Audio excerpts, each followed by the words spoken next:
Hello mga guys. Nawala na yung ice talaga. Mm-mm. Mm-mm.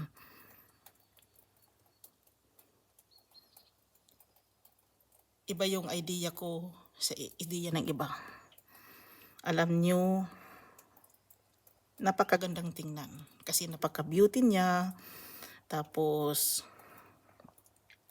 alam mo na, labas naman talaga dito sa amin guys. Kaya ito ang view niya. Kung gaano kaganda, kasi panlabas naman talaga kasi siya eh. Sabi niya, yung beauty talaga parang nasa abroad. I-abroad naman talaga ako.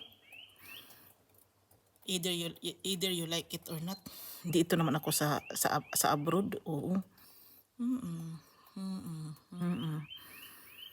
Kaya ang masasabi ko, pang abroad talaga itong view ko. 'Di ba guys? Kahit nag-aaway na tayo sa globe. Guys, dito na lang ako. Maraming salamat. Bye.